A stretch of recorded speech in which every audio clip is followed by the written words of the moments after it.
विशाला नगरी में व्यास गुफा अभी भी है वहां पर। तो व्यास गुफा में बैठ करके वेद व्यास जी ने 18 पुराणों की रचना की। 4 वेदों को, एक वेद को 4 भागों में विभाजित किया। तो सारे जितने भी ऋषि मुनि हुए हैं, उन्होंने यही उत्तराखंड में आकर के भाष्य लिखे हैं। बड़े बड़े वेदों पर भाष्य लिखे, उपनिषदों की रचना की है। आरण्यक ग्रंथों की, आरण्यक ग्रंथ उन्हीं उपनिषदों को कहते हैं। अरण्य में रह करके, जंगलों में, वनों में रह करके उन ऋषियों ने उन आरण्यक ग्रंथों के, उनका नाम ही आरण्यक ग्रंथ पड़ गया, नाम पड़ गया आरण्यक ग्रंथ, इनकी रचना की। तो इसका आंतरिक स्वरूप है। उन ऋषियों ने, मुनियों ने कितना संवारा है, कितना संजोया है। यदि हम उसके आंतरिक स्वरूप को थोड़ी बहुत किसी मात्रा में भी ग्रहण कर लें तो हमारा कल्याण हो जाए, हम धन्य हो जाए, हमारा जीवन सफल हो जाता है, धन्य हो जाता है। पर यदि हम उसको समझें, श्रवण करें, तो उसके लिए पहला साधन है श्रवण करना। आगे प्रहलाद जी की जब कथा आएगी तो श्रवणम, पहली भक्ति है श्रवण करना। श्रवण करने से सारे क्या, इस प्रकृति का भी सारा आंतरिक स्वरूप समझ में आता है और हमारा आंतरिक स्वरूप भी सुधर जाता है। बोलो जय श्री कृष्ण, जय श्री कृष्ण बोलो। हमारा आंतरिक स्वरूप भी सुधर जाएगा अगर हम इसको थोड़ा अपनाएं। कहते हैं ना, घड़ा जो है पानी में थोड़ा झुकाओ तो अपने आप भर जाता है, जल तो अपने आप भर जाता है। अगर हमारे मन की प्रवृत्ति इस ओर थोड़ा भी झुक जाए तो तुरंत ही हमें कुछ न कुछ लाभ उससे मिल जाएगा। थोड़ा झुकने की आवश्यकता है।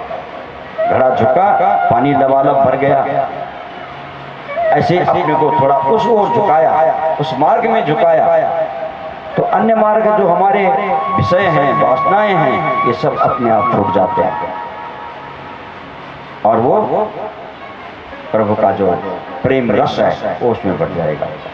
क्योंकि सच्चिदानंद क्या है, वो प्रेम सर्वस्व।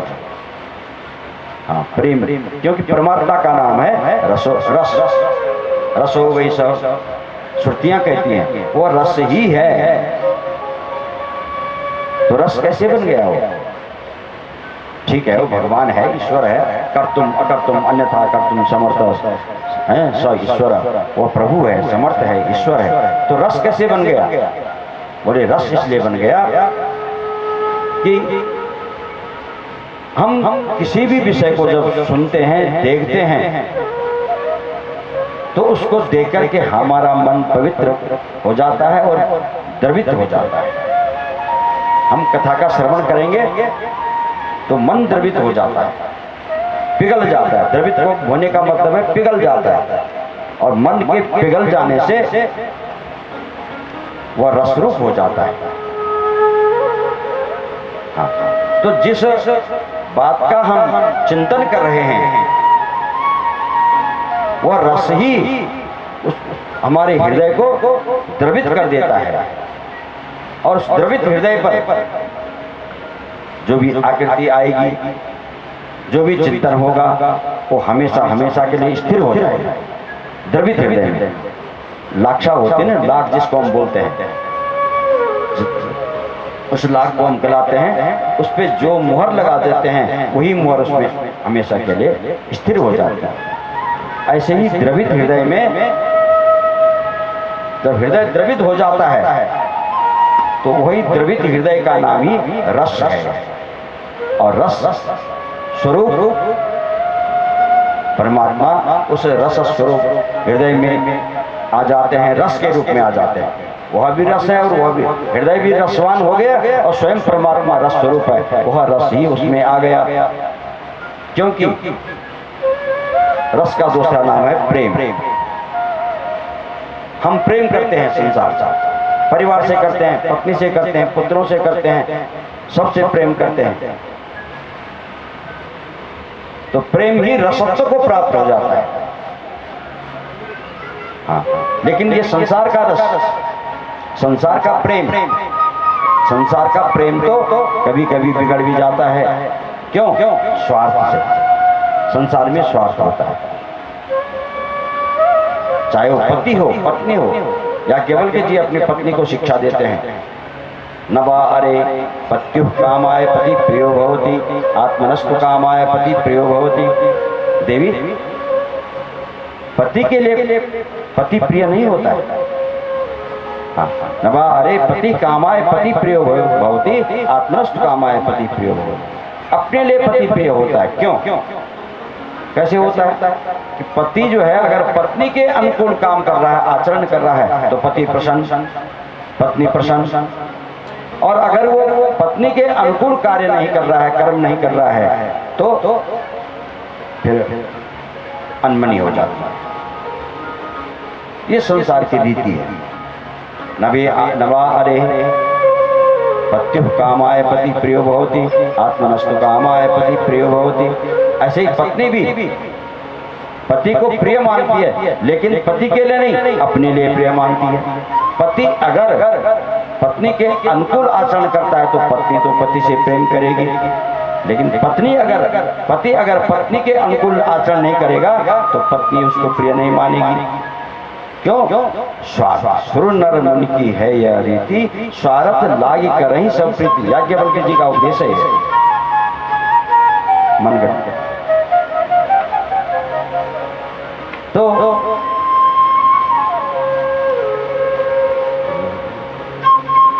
सुर नर मुनि की है यह रीति,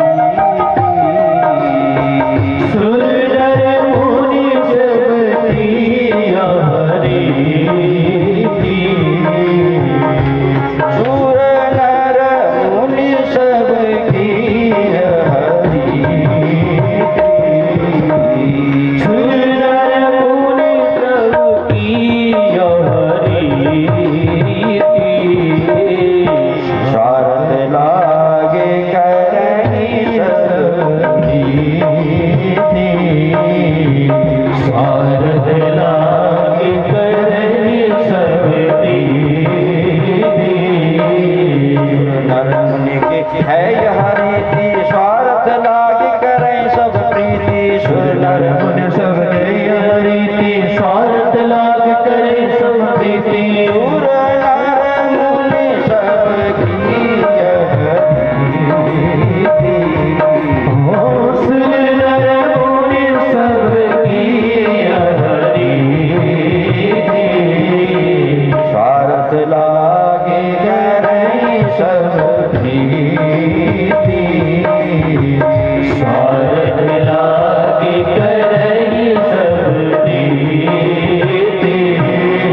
सर्वस्मै कामाय सर्वाणि प्रियाणि भवन्ति, आत्मनस्तु कामाय सर्वाणि प्रियाणि भवन्ति। सबके लिए सब प्रिय नहीं होते हैं, केवल अपनी आत्मा के लिए। यदि आपको सुख मिल रहा है, आपके अनुकूल हो रहा है, तो सर्वाणि प्रियाणि भवन्ति, सब कुछ प्रिय हो जाएगा, अच्छा लगेगा। लेकिन अगर आपके अनुकूल वो आचरण नहीं कर रहे हैं, कोई भी समाज हो या स्त्री हो या बेटा हो या पुत्र, नवारे पुत्राय कामाय पुत्राणि प्रिया पुत्रा प्रिया भवन्ति, आत्मनस्तु कामाय पुत्रा प्रिया भवन्ति। बेटा अगर आज्ञाकारी है तो वो अप्रिय है, और आज्ञा अगर नहीं कर मानता है तो वो अप्रिय हो जाएगा। ये संसार का स्वरूप है हमारा, ये स्वार्थी स्वरूप है संसार का। याज्ञवल्क्य जी कह रहे हैं, इसलिए क्या किया जाए? बोले किया ऐसा जाए कि आत्मा जो सच्चिदानंद स्वरूप है, उससे अपने को बांधा जाए। हम संसार से प्रेम करते हैं, अच्छी बात है, करें प्रेम, पत्नी से प्रेम करें, पुत्र से प्रेम करें, संसार से इष्ट मित्रों से प्रेम करें, वो अच्छी बात है। लेकिन उन्हीं में ही हमको आसक्ति हो जाए, ये गलत बात है। वो हमारे ऊपर बैठ जाए, वो हमें हमारे ऊपर शासन कर ले, ये गलत बात है। हम उनकी सेवा करें, उनकी पूर्ति करें, उनकी इच्छाओं की पूर्ति करें, ये सब हमारा धर्म है। लेकिन हम उनके अधीन हो जाए, ये अधर्म है। बोलो जय श्री कृष्ण। उनके अधीन हो जाए, दास बन जाए, ये अधर्म है। और ऐसे पुरुष को तो देखने का भी वर्जन किया है, जो इस प्रकार से दास बन जाता है। तो करना क्या चाहिए? बोले उसको जो है उस प्रेम को, है ना, जननी जनक बंधु सुतदार, जननी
पिता, भाई, बंधु, पत्नी, पुत्र, सबकी ममता की जो डोरी है ना, वो मेरे उनके सबके सूत्रों के एक डोरी बना दो और मेरे चरणों में मम पद बांधी मन ही पर डोरी, एक डोरी बना करके मेरे चरणों में बांध दो।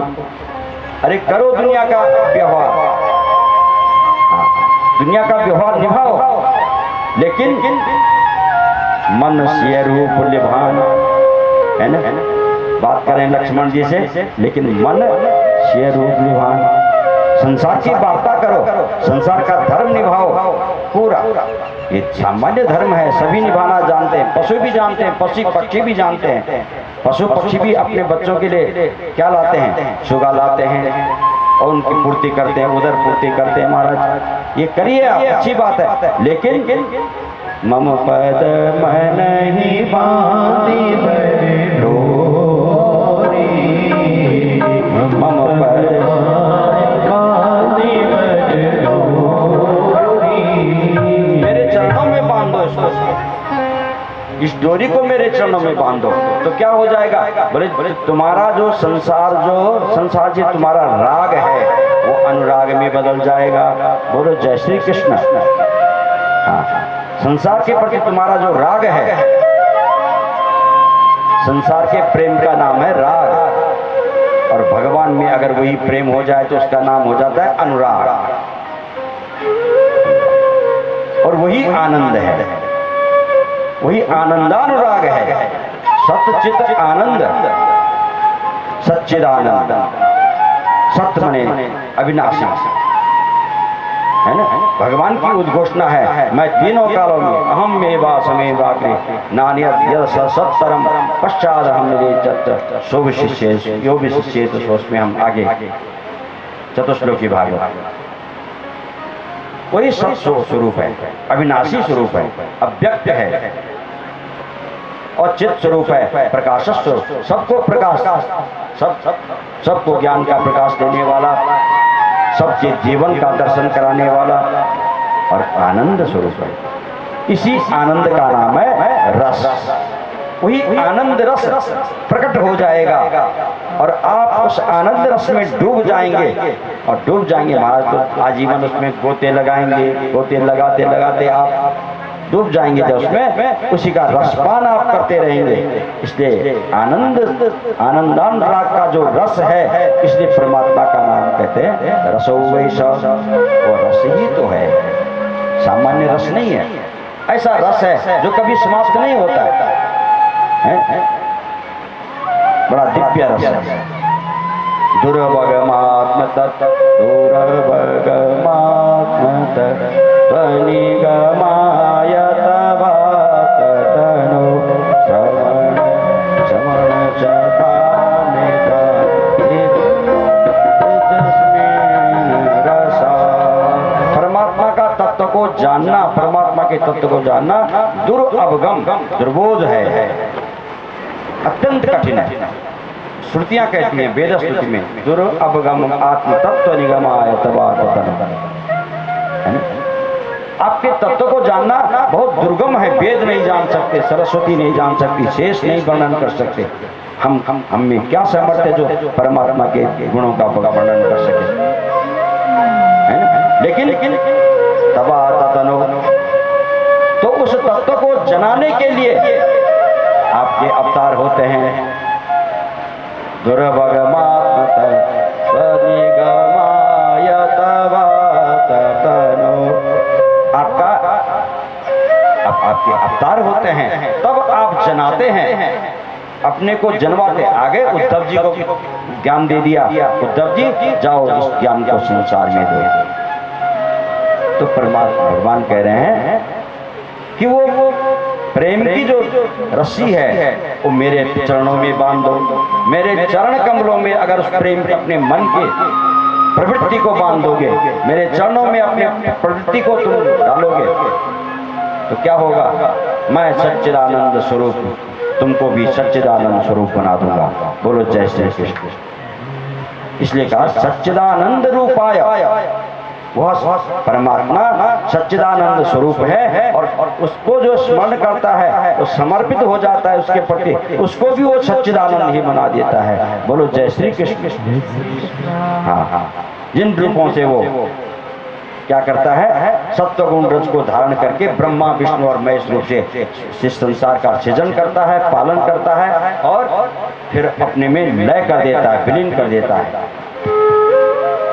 ऐसा उसको हम जाने तो तापत्रय विनाशाय, दैहिक दैविक भौतिक जो ताप है, दैहिक ताप कहते हैं देह संबंधी, ज्वर हो गया, कोई दर्द हो गया, अंगहीन हो गया, अंग भंग हो गया, ये सब दैहिक माने देह से संबंधी जितने भी ताप हैं उसको दैहिक ताप कहते हैं।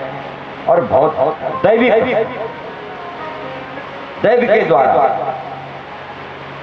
किसी प्रारब्ध के द्वारा, ग्रहों के द्वारा हमको प्रतिकूल जो हमारे शरीर पर प्रभाव पड़ता है उसको दैविक ताप कहते हैं। वज्रपात हो गया, भूकंप आ गया, ये सब दैविक ताप के अंतर्गत आते हैं। और भौतिक ताप, सर्प ने दंशन कर दिया, शेर ने खा दिया, कुत्ते ने बिल्ली को खा दिया, बिल्ली ने चूहे को खा दिया, ये सब भौतिक ताप। बड़े आदमी ने छोटे आदमी को खा दिया, दबा दिया। खाने का मतलब है शोषण करना। बोलो जय श्री कृष्ण। हाँ, शोषण करना भी खाना ही है, खाने के ही समान है। तो इस प्रकार से जो करे वह भौतिक ताप है। भूतों के, भूत माने प्राणी, प्राणी के द्वारा जो ताप दिया जाता है उसको भौतिक ताप कहते हैं। सब चल जाते हैं। अगर प्रेम की रस्सी, अगर अनुराग की रस्सी मेरे चरणों में बांध दोगे तो ये सारे ताप संताप आपके हट जाएगा, दूर हो जाएगा। श्री कृष्णाय वयं, इसलिए हम सब मिल करके भगवान कृष्ण को नमन करते हैं, वंदन करते हैं। नैमिषे सूतमासीनम् अभिवाद्य महामतिम् कथामृतरसास्वाद कुशल शौनको प्रवीण। नैमिषारण्य आप सभी जानते हैं, रोज नैमिषारण्य की कथा करते हैं। निमिष मात्र में जहाँ ब्रह्मा जी के द्वारा दिया गया चक्र शांत हो गया था, विराजमान हो गया था, वहाँ पर ऋषि लोग तपस्या करते हैं और पुराणों का वाचन करते हैं, कथा करते हैं। और हम जो ये कथा कर रहे हैं 7 दिन की कथा करते हैं, लेकिन नैमिषारण्य में जो ऋषि लोग कथा करते थे 1000 दिन की कथा करते थे। सत्युग की बात, आयु भी बड़ी और समय भी सबके पास समय, क्योंकि उससे बढ़कर काम कोई नहीं, वह परम धर्म है। ये संसार का व्यवहार निभाना सामान्य धर्म है, ठीक है, निभाना पड़ेगा। आए हैं संसार में तो संसार का धर्म भी निभाना पड़ेगा। शास्त्र या वेद ऐसा नहीं कहते हैं तुम संसार का धर्म मत निभाओ, लेकिन एक बात ध्यान जरूर रखो कि संसार का धर्म सामान्य धर्म है और जो भागवत धर्म है, भगवत धर्म है, उसको भागवत धर्म को या भगवत धर्म को, वो परम धर्म है। बोलो जय श्री कृष्ण। परम धर्म अर्थात उस सामान्य धर्म से बढ़कर धर्म है, ये हमको भूलना नहीं चाहिए। तो ऋषि लोग वहां पर सूत जी की अध्यक्षता में, सूत जी आयु में छोटे हैं, ऋषि लोग उनसे बड़े बड़े हैं, लेकिन ज्ञान में आयु वृद्धा बल वृद्धा धन वृद्धा ते सर्वे ज्ञान वृद्धा किंकरा शिष्य किंकरा। कोई आयु में बड़े होते हैं, कोई धन में बड़े होते हैं, कोई बल में बड़े होते हैं, लेकिन उन सब में ज्ञान वृद्धि ही श्रेष्ठ माना गया है।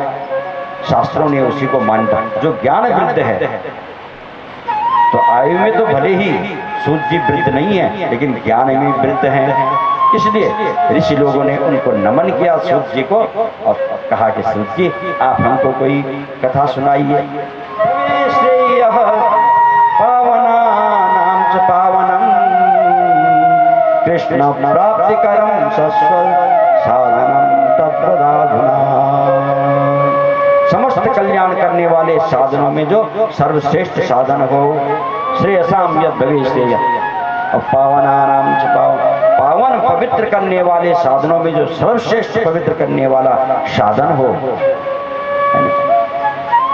और भक्ति ज्ञान विरागान, जिससे मन में प्रसन्नता जागृत हो, भक्ति प्रकट हो, ज्ञान और वैराग्य की प्राप्ति हो, है ना, राग द्वेष की जिससे निवृत्ति हो जाए और प्रभु चरणों में जिससे प्रीति हो जाए, ऐसी कथा हमको सुनाओ। ऋषियों की विनम्रता को देख करके सूत जी गदगद हो गए। सूत जी ने कहा ऋषियों तुम्हारी विनम्रता को देख करके मैं बहुत अभिभूत हुआ, बहुत प्रभावित। देखो विनम्रता ये महान गुण है, विनम्र होना। अगर पढ़ करके लिख करके कोई विनम्र हो जाए तो मानो उसकी विद्या सार्थक हो गई। बोलो जय श्री कृष्ण। और पढ़ लिख करके या कोई विशेष गुण प्राप्त करके मानो किसी के पास धन ही आ गया, यदि वो धनवान व्यक्ति अगर विनम्र है तो वो उसकी शोभा है, बहुत बड़ा गुण है। और अगर वो विनम्र नहीं है, तो दंड है, तो उसकी धन की शोभा नहीं, उसकी विद्या की शोभा नहीं। आप लोग बड़े विनम्र हैं, तो देखो कि सूत जी कहते हैं ऋषियों नमन्ति फलिनो वृक्षा, जो फल वाला वृक्ष होता है ना वो झुक जाता है। नमन्ति फलिनो वृक्षा नमन्ति गुणिनो जना, और जो गुणवान व्यक्ति होता है वैसे वो भी झुक जाता है, झुकावा होता है। नमन्ति गुण, लेकिन शुष्क काष्ठानि मूर्खाश्च न नमन्ति कदाचन। सूखी लकड़ी और मूर्ख व्यक्ति ये झुकना नहीं जानता। सूखी लकड़ी को अगर झुकाओगे तो टूट जाएगी। ऐसे ही मूर्ख व्यक्ति भी होता है, वो झुकता नहीं। लेकिन गुणवान व्यक्ति जो होता है वो विनम्र होता है, वो साधु स्वभाव का होता है, संत संत सरलचित जगत की तरह, जगत के कल्याण के लिए संतों को ही भगवान ने भेजा है यहाँ। एक दृष्टांत आता है, एक जगह अलग अलग आश्रमों में 4 धर्मगुरु रहते थे, और 4 धर्मगुरु मानो एक देहरादून में है, एक बद्रिकाश्रम में है, एक उत्तरकाशी में है, एक कहीं और दूसरी जगह है।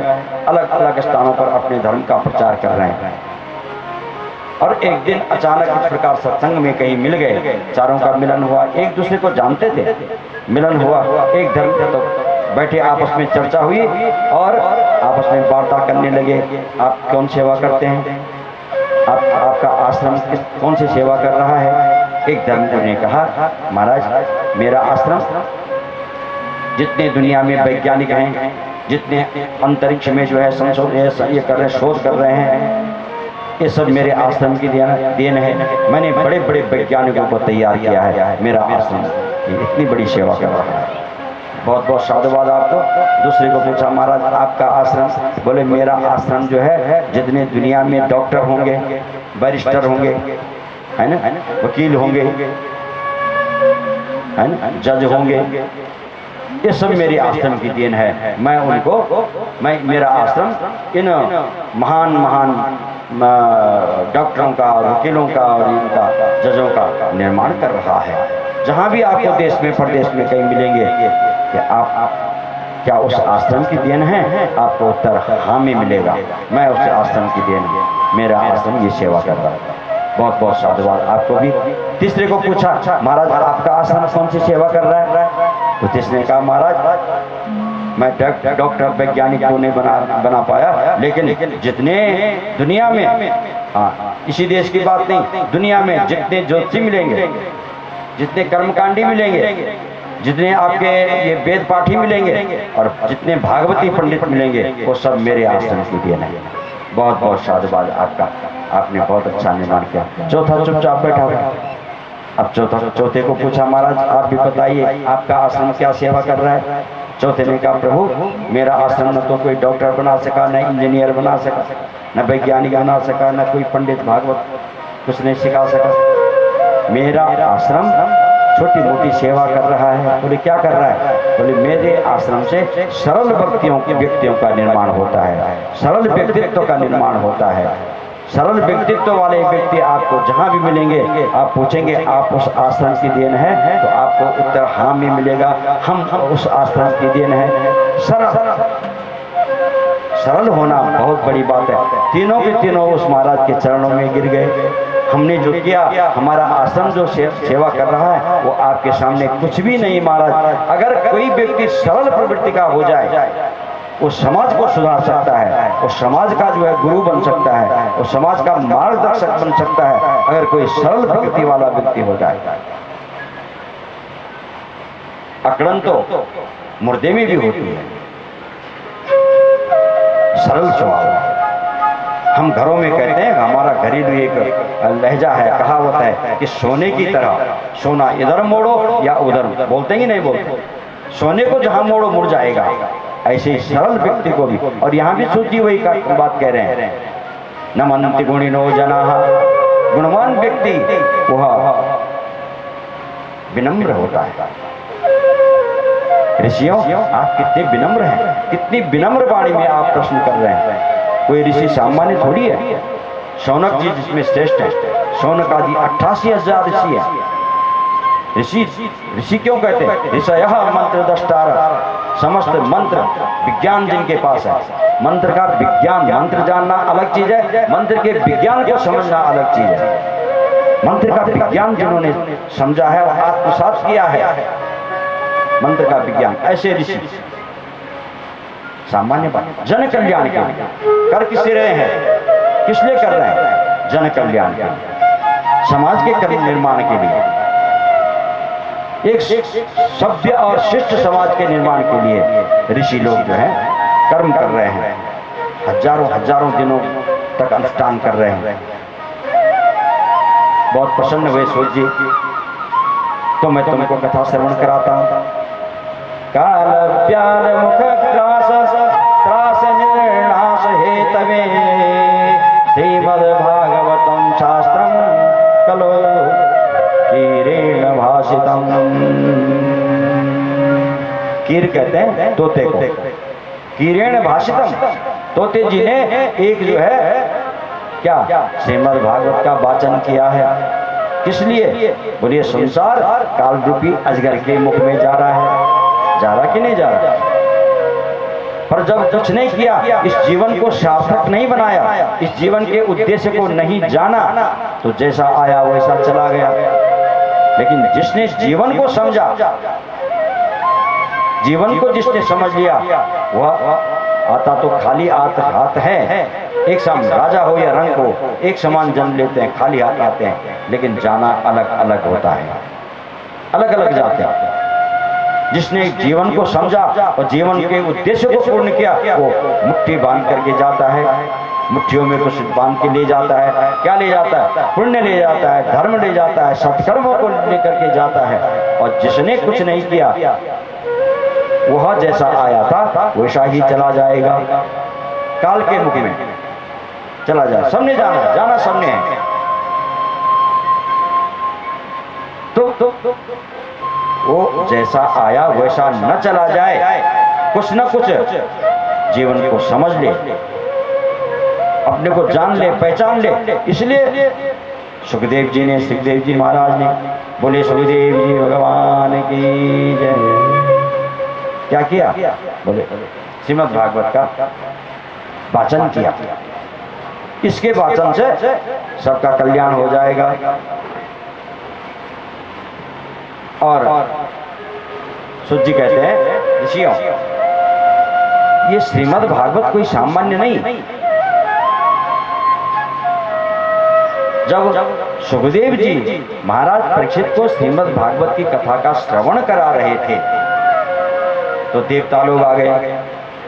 मैं निवेदन कर रहा था कि जहां पर भगवान की कथा होती है, तुरंत देवता लोग आ जाते हैं। हाँ, हनुमान जी तो सबसे पहले आ जाते हैं। बोले बजरंग बली हनुमान की। सभी देवता लोग आ जाते हैं और बैठ जाते हैं अमुक अमुक स्थानों पर। यहाँ पर जितने भी देवताओं का आह्वान किया गया, देवता लोग अपने अपने स्थानों में बैठ करके कथा का श्रवण कर रहे हैं।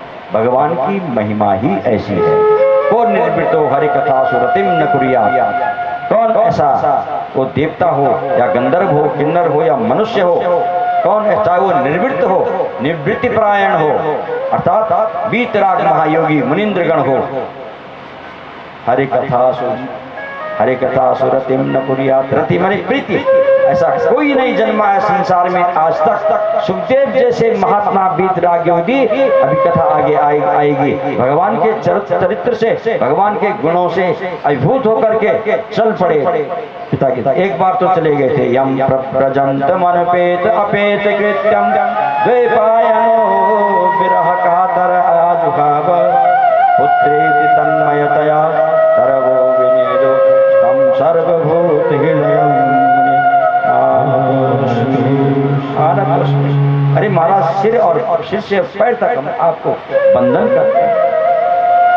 आगे से पीछे से लोट पोट होकर के आपको बंधन करते हैं। सुखदेव जी ने ऐसा ज्ञान दिया है इस धराधाम पर, लोगों के कल्याण के लिए है?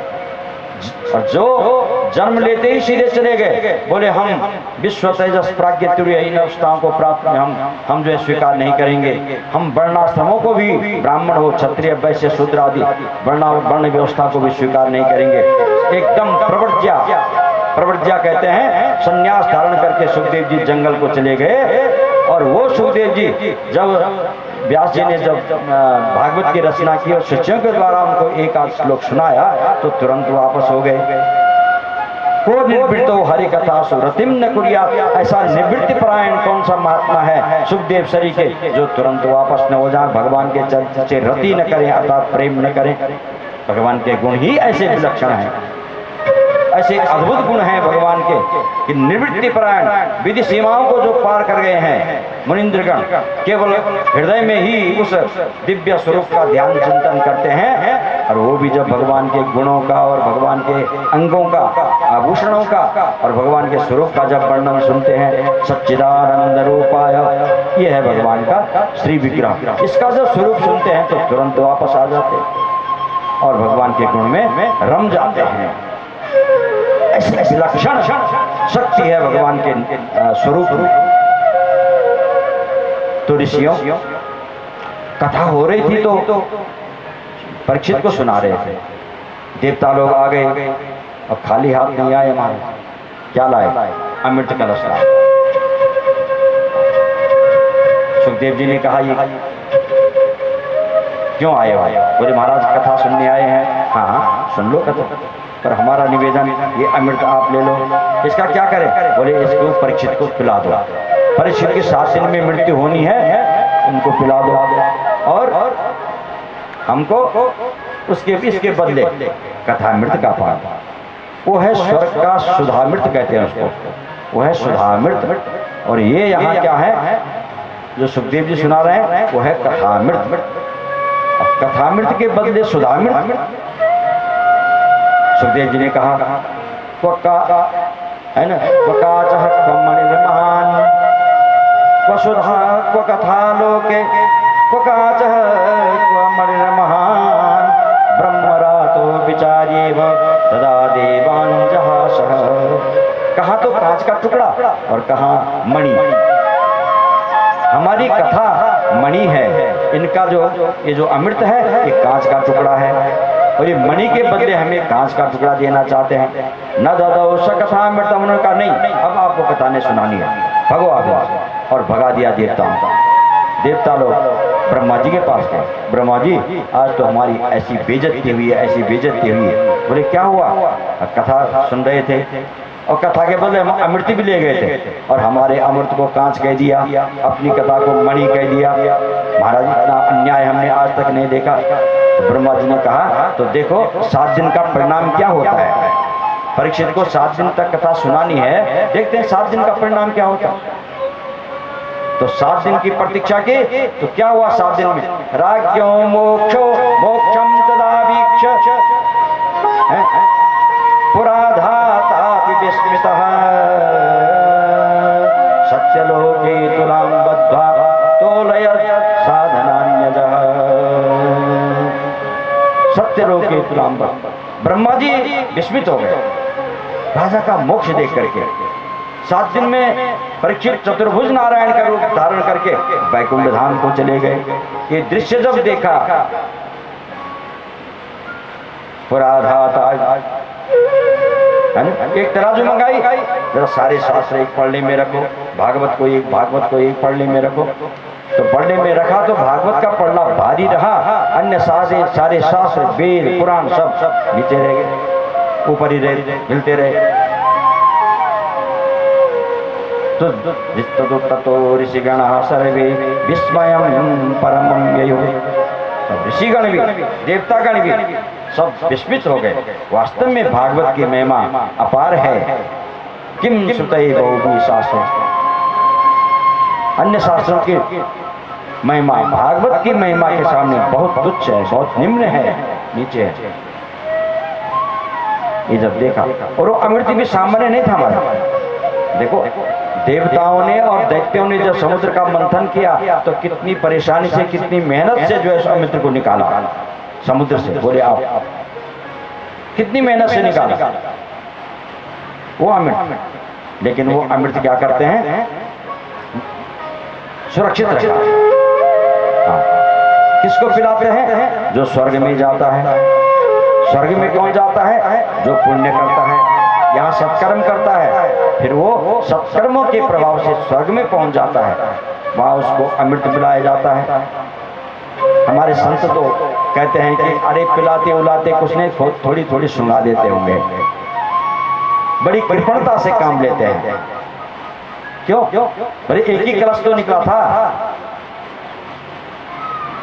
समुद्र से, एक ही कलश तो समुद्र से निकला था, तो और अभी तक चल रहा है, तो कितना पिलाते होंगे?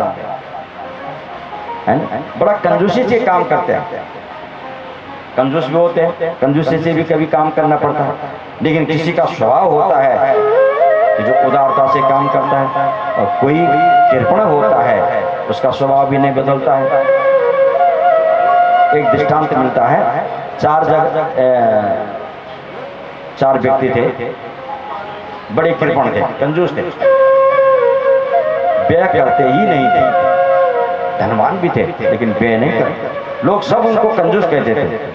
ये कृपण का धन कहते हैं ना, अगर धन है उसके पास, वो कृपण है उसका नाम पड़ जाता है कृपण का धन।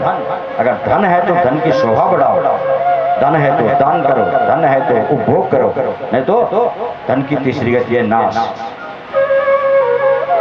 और पहली गति है दान। धन की पहली गति है जो भी आपके पास सामर्थ्य है दान करो। तो भगवान कहते हैं। हाँ, तो ये जो चार कंजूस थे एक दिन इकट्ठे हुए, भैया हमको सब कंजूस कहते हैं, सारे देवीपुर के भी कहते हैं और सारे उम्मेदपुर के भी हमको कंजूस कहते हैं। बोलो जय श्री कृष्ण। चलो आज मार्केट जाते हैं, देहरादून कुछ जो है खरीद के लाते हैं, दिखाते हैं कि हम भी खर्च करने वाले हैं।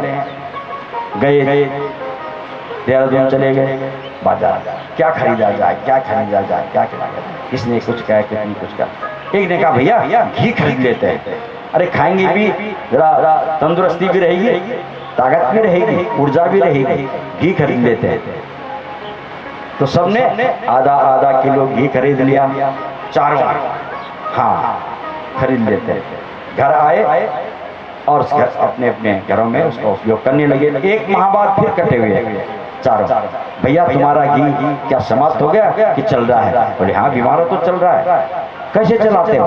बोले हम ऐसा करते हैं, जब घर में रोटी बनती है तो रोटी हम एक सलाई लेते हैं और घी में डुबो देते हैं और फिर उस घी से डुबो करके सलाई को रोटियों में चुबो देते हैं ऊपर से नीचे तक, तो सब में घी लग जाता है, बड़ा आनंद आता है। एक दिन में सारा काम चल जाता है और अभी तक चल रहा है।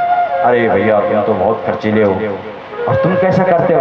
बोले हम ऐसा करते हैं कि निकालते हैं रोटी, एक रोटी नीचे की चुपड़ देते हैं, एक ऊपर की चुपड़ देते हैं और बाकी सारी रोटियों को चुपड़ी हुई मान लेते हैं। बोलो जय श्री कृष्ण। अरे तुम भी बहुत खर्चा कर रहे हो, इतना सारा खर्च, और आप कैसा करते हैं? बोले हम तो ऐसा करते हैं कि जब रोटी बन जाती है तो रोटी बनने के बाद हम शीशी खोल देते हैं, हाँ, और शीशी खोल के हम वहाँ पर रख देते हैं और ऐसी खुशबू चलती है कि रोटी जो है घी की मली हुई जो है चुपड़ी हुई मालूम पड़ जाती है, और बिना एक बूंद भी खर्च नहीं, और घी खाने का इतना आनंद, इतनी खुशबू क्या बताएं। और बूंद ज्यों का त्यों, मैं अभी आधा किलो ज्यों का त्यों बना हुआ।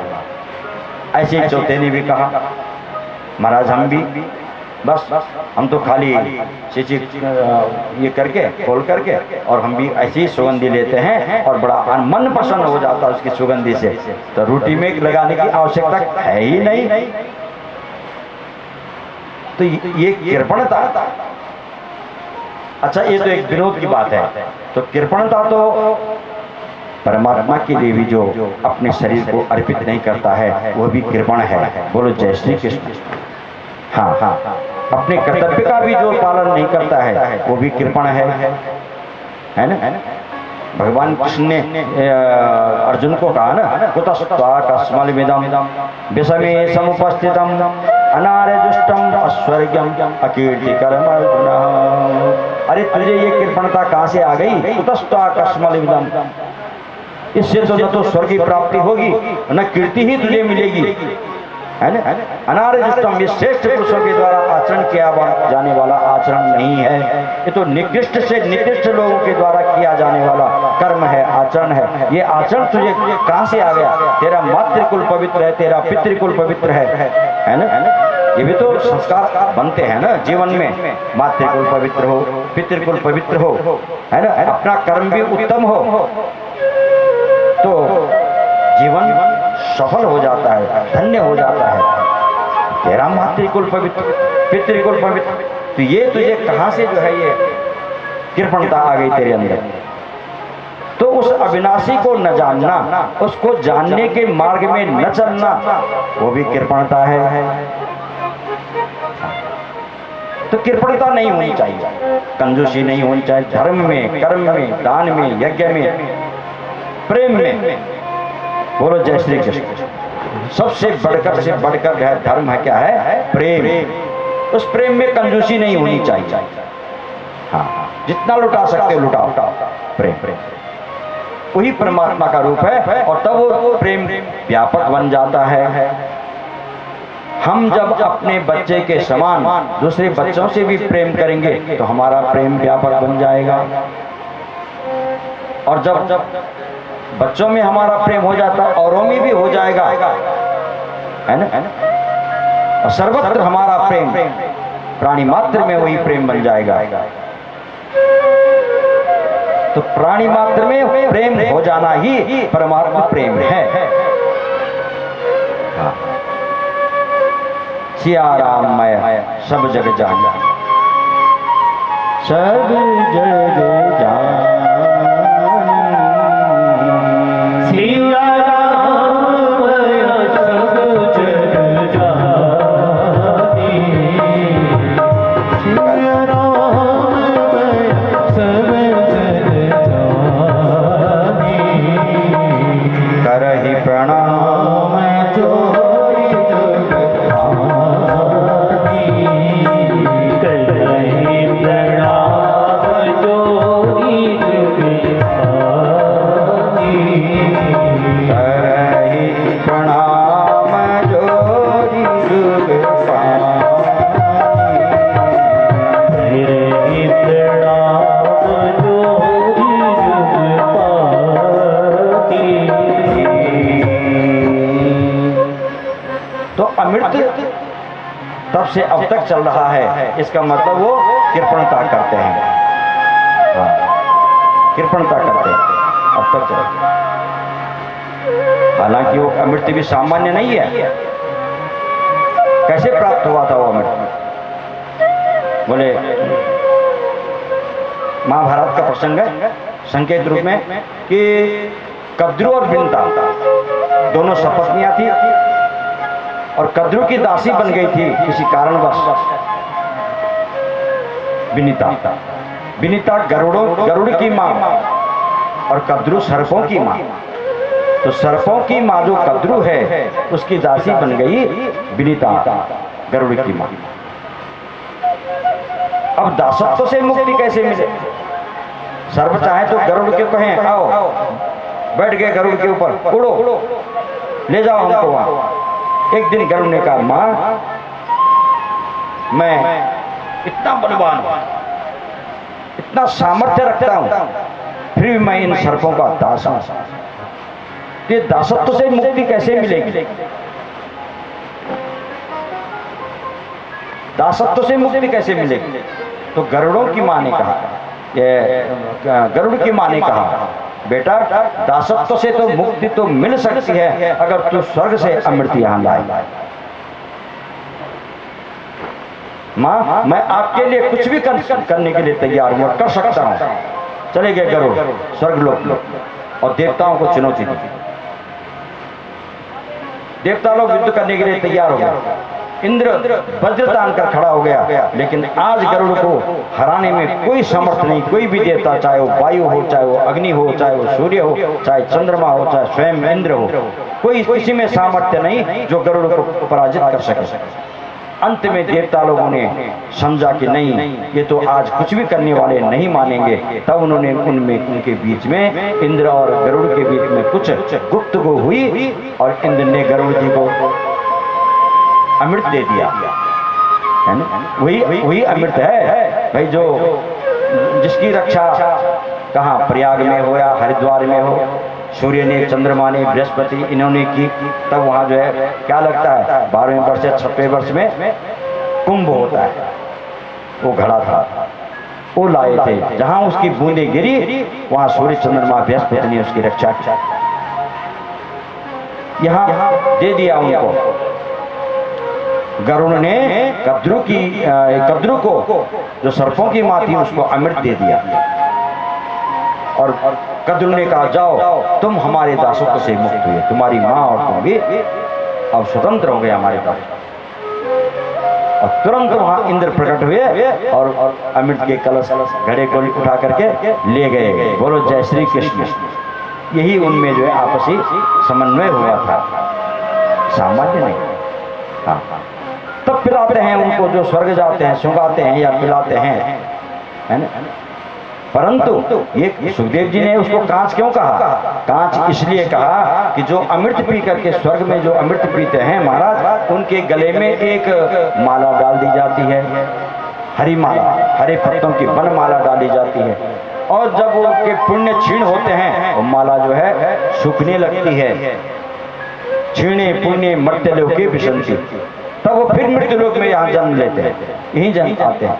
लेकिन कथा मृत्यु में ऐसी सामर्थ्य है, ऐसी शक्ति है कि वो जब कथामृत का पान करते हैं तो शोक मोह भयापहा, उनके सारे शोक, सारे मोह, सारा भय दूर हो जाता है। और दूसरी बात, वो अमृत जो है ना, सुधामृत, स्वर्ग का अमृत, वो सीमित है। हाँ, तब से अब तक चल रहा है। लेकिन ये कथामृत अनंत है। हरि अनंत हरि कथा,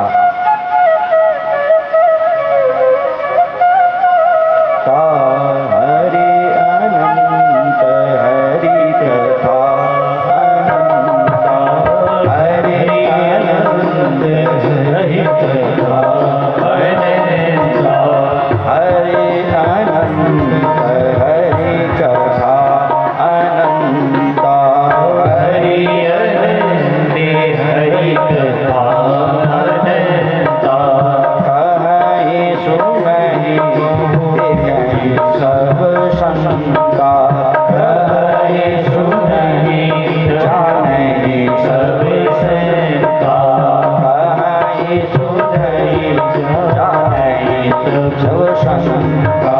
श्री राम जय राम जय जय राम, श्री राम जय राम जय जय राम, श्री राम जय राम जय जय राम,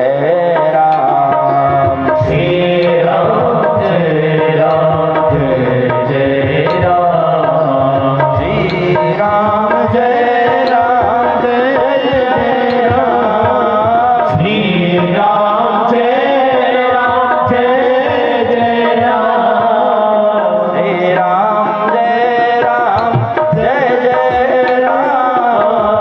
श्री राम जय राम जय जय राम, श्री राम जय राम जय जय राम, श्री राम जय राम जय जय राम, कहीं सुनहि गावहि सब शंका, कहीं सुनहि गावहि सब शंका, हरि अनंत हरि कथा, अनंत हरि अनंत हरि कथा,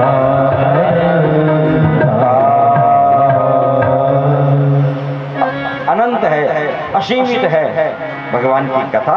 और स्वर्ग जो का जो सुधामृत है वो सीमित है। और ये तो, और वो तीसरी विशेषता, सुधामृत को जब जो पीते हैं या सूंघते, जो भी जिस ढंग से भी उसका उपभोग करते हैं,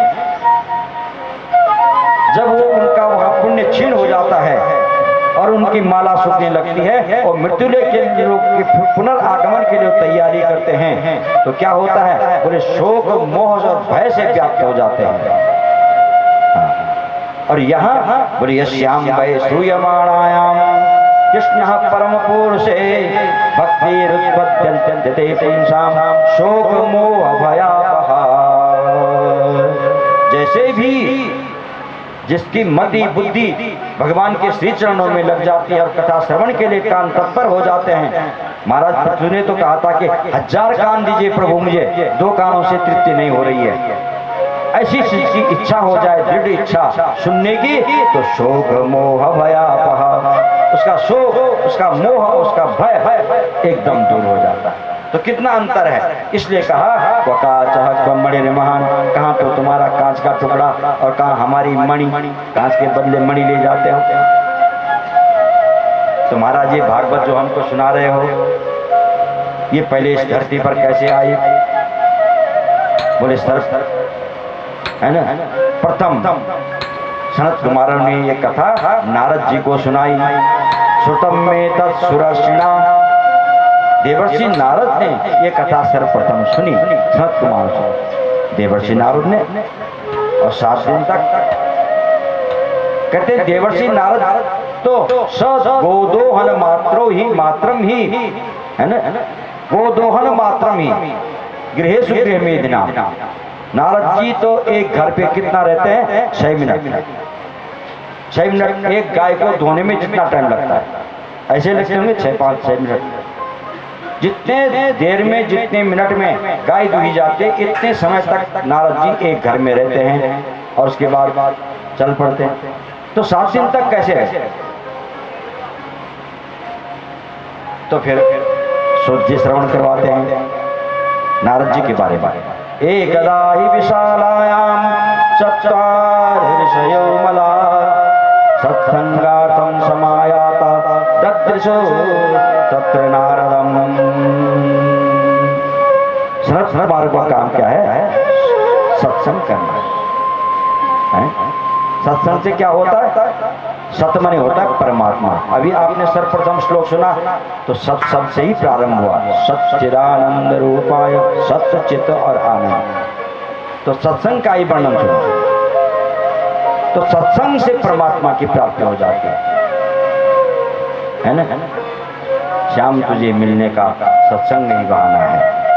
श्याम तुझे मिलने का सत्संग ही बहाना है। तुझे मिलने का सत्संग ही बहाना है।